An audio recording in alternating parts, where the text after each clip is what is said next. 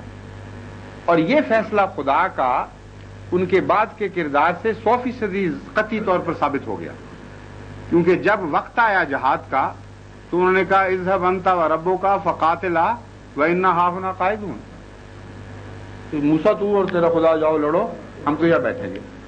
اس کردار کی اصلاح ناممکن تھی اس تعلیم کے ذریعے، چنانچہ ایک لمبا عرصہ خدا نے ان کو اس تعلیم پر چلایا، یہاں تک کہ پینڈولم کا دوسرا کنارہ شروع ہو جاتا ہے، وسط پہ ٹھہر تو نہیں جایا کرتا پینڈولم، دوسری طرف چلا گیا، اور اتنے ظالم ہو گئے کہ اپنے وقت کے دنیا کے سب سے معصوم انسان پر سب سے زیادہ بھیانک ظلم پر آمادہ ہو چکے تھے جب حضرت عیسیٰ تشریف لائے۔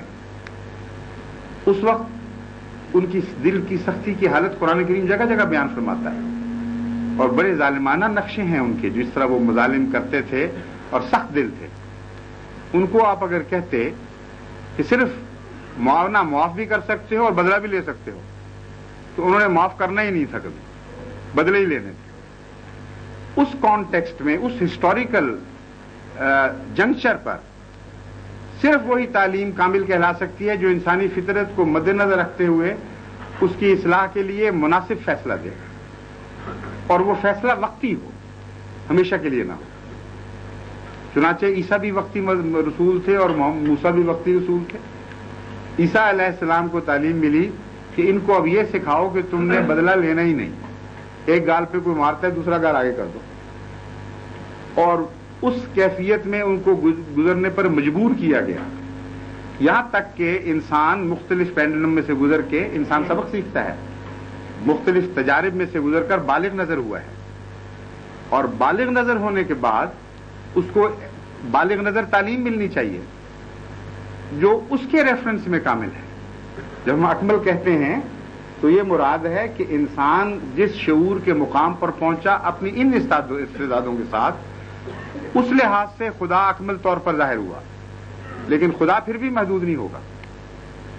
انسان کا درجہ استطاعت فیصلہ کرے گا اس کو کیا ملتا ہے۔ چنانچہ میں جب یہ بتاتا تھا تو یہودی بھی خوش ہوتے تھے، عیسائی بھی خوش ہوتے تھے کہ اس نے ظلم نہیں کیا ہمارے اوپر، بالکل حقیقت ہے جو بیان کر رہا ہے، اور اگر آپ یہ ظاہر کریں کہ آپ ظالم ہیں شروع میں ہی تو آپ کی بات کون سنے گا؟ پھر اگلا قدم سننے کے لیے وہ تیار ہو جاتے ہیں، یعنی حضور صلی اللہ علیہ وسلم کا حسن دیکھنے کے لیے آمادہ ہو چکے ہوتے ہیں۔ ان کو میں کہتا تھا اب میں قرآن کی تعلیم بتاتا ہوں، قرآن فرماتا ہے کہ اگر کسی پر ظلم کیا جائے تو اس کو حق ہے کہ وہ بدلہ لے، لیکن اتنا ہی بدلہ لے جتنا اس پر ظلم کیا، اور اس پہ اضافہ نہ کرے، اور اگر وہ معاف کرے اس شرط کے ساتھ کہ اس کی معافی کے نتیجے میں اصلاح احوال ہو، نہ کہ جرم کا حوصلہ بڑھے، تو ایسا شخص اپنا اجر اپنے رب سے پائے گا۔ میں نے کہا یہ ہے تعلیم جس کو ہم کہتے ہیں اکملت لکم دینکم کا مظہر ہے۔